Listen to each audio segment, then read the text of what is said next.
વિદ્યાર્થી મિત્રો નમસ્કાર। આજે આપણે ધોરણ 10 નું પ્રકરણ 4 છે ધનાત્મક પશ્ચિમ મહાસંદેશમ।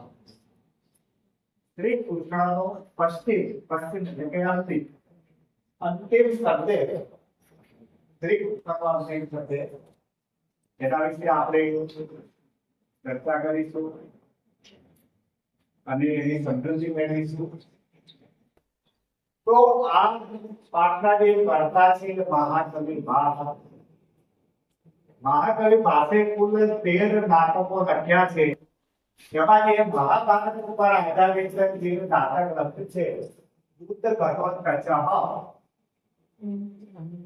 એમાંથી આ પ્રકરણ લેવામાં આવ્યું છે। યુદ્ધ ઘટોત્કચની જે કથા વસ્તુ છે કથા વસ્તુને ધ્યાનમાં રાખીને અહીંયા જનાર્દનસ્ય પશ્ચિમ સંદેશ શ્રી કૃષ્ણનો અંતિમ સંદેશ જે આપણી સમક્ષ રજૂ કર્યું છે ત્યાર તો આ પાઠની કથા વસ્તુ શું છે આપણે જોઈ લઈએ। જે મહાભારતની જે મૂળ કથા વસ્તુ છે એમાં મહાકવિ ભાસે થોડા ફેરફારો કર્યા છે અને એ મુજબ મહાભારતનું જે અતિ ભયાનક યુદ્ધ થયું હતું એ યુદ્ધને અહીંયા મહાકવિ ભાસે ટાળી નાખ્યું। હવે એવું થાય છે કે મહાભારતનું જે કુરુક્ષેત્રના મેદાનમાં જે યુદ્ધ ફેલાઈ રહ્યું હતું એમાં કૌરવો છે છળ કપટથી અર્જુનનો જે પુત્ર અભિમન્યુ હતો એ અભિમન્યુની નિર્મમ હત્યા કરી નાખી। હવે જ્યારે આ સમાચાર અર્જુનને મળે છે ત્યારે અર્જુન ત્યાં પ્રતિજ્ઞા લે છે કે હું આ પૃથ્વીને કૌરવો વિહોણી કરી નાખીશ। આવા સંજોગોમાં પણ શ્રી કૃષ્ણ હજુ પણ યુદ્ધને રોકવાનો પ્રયત્ન કરે છે કે કઈ રીતે આ ભયાનક યુદ્ધ રોકાઈ જાય અને એને માટે એ અંતિમ પ્રયાસ કરે અને અંતિમ પ્રયાસ તરીકે એ ઘટોત્કચને દૂત બનાવી અને કૌરવોની સભામાં કે ભાઈ હજુ પણ તમે રોકાઈ જાઓ અને પાંડવોને જે એમના ભાગનું જે રાજ્ય છે તે તમે આપી દો। પણ કૌરવો કેમે કરી સમજતા નથી।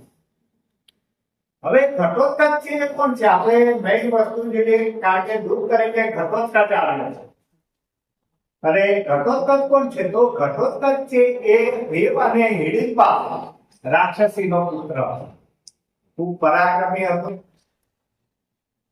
તેનામાં માનવીય ગુણો છલોછલ ભરેલા છે। ખૂબ પરાક્રમી હતો બાહુબલી હતો એમ પણ કહે તો બી ચાલે છતાં પણ એક રાક્ષસીનો પુત્ર હોવા છતાં પણ એનામાં માનવીય ગુણો ભરે છે। એ ઘટોત્કચનું એક આત્મલેખન અદ્ભુત મહાકવિ ભાસે કરેલું। તો આ ઘટોત્કચ છે એ દૂત બનીને કૌરવોની સભામાં પહોંચી જાય છે અને ત્યાં કૌરવોની સભામાં દુર્યોધન શકુની વગેરે બેઠા હોય છે। બીજા બધા રાજાઓ પણ બેઠા હોય છે। ઘટોત્કચ આવીને બધાને સલામ કરે છે અને પ્રણામ કરી પછી એ શ્રી કૃષ્ણનો સંદેશ કહેવાની શરૂઆત કરે છે। દુર્યોધન અને શકુની એનો સ્વભાવ હોતા નથી અને એ સ્વભાવ છોડતા નથી. એને કારણે એ ઘટોત્કચનું અપમાન કરે છે. અને એ વખતે ઘટોત્કચમાં રહેલો જે પરાક્રમનો મૂળ છે એ જે આપણને દેખાય છે.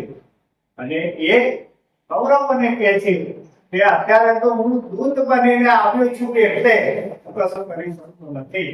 પણ જો તમારે પરાક્રમ જ દુઃખ હોય તો તમે હથિયાર ધારણ કરી લો અને મારી સાથે લડાઈ કરવા તૈયાર છો. શકુને તો એટલે સુધી કહે છે કે તું જૂતાના પાસા છોડીને તું બાણ યોગ્ય થા તારે જાતો. અને એટલે રાક્ષસ તરીકે જ્યારે દુર્યોધન અને શકુની ટીવે છે એને કહે છે ત્યારે કહે છે કે રાક્ષસ તમે જ છો. કારણ કે રાક્ષસો તમારા જેવું કરતા નથી. તમે તો એવું કર્યું છે કૌરવોએ, દુર્યોધન વગેરે, કે જે રાક્ષસો પણ કરતા નથી. બધા અમે રાક્ષસો બુદ્ધિના રહ્યા પણ અમે રાક્ષસો તમારા જેવું ભયાનક કામ નહીં કરતા. શું તમે કામ કર્યું? તો તમે સુતેલા ભાઈઓને છળ કપટથી પાડી નાખવાનો પ્રયત્ન કર્યો. લાખનો મહેલ બનાવ્યો હતો ને, લાક્ષાગૃહ, એમાં પાંડવોને રાખ્યા હતા ને પાડી નાખવાનો પ્રયત્ન કર્યો.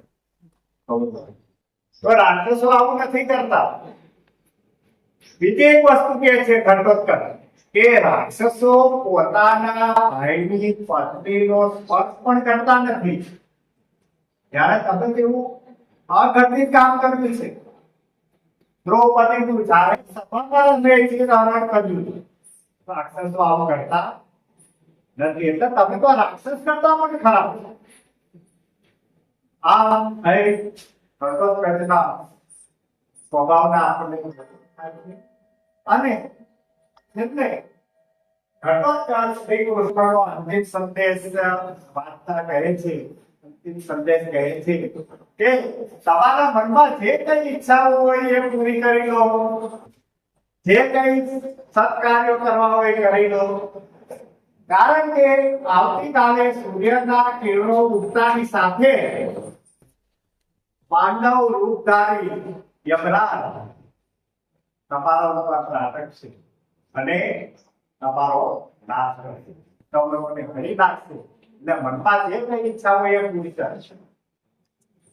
પણ જો તમારે હજુ પણ શ્રી કૃષ્ણની વાત માનવી હોય તો આ યુદ્ધ અટકી શકે છે.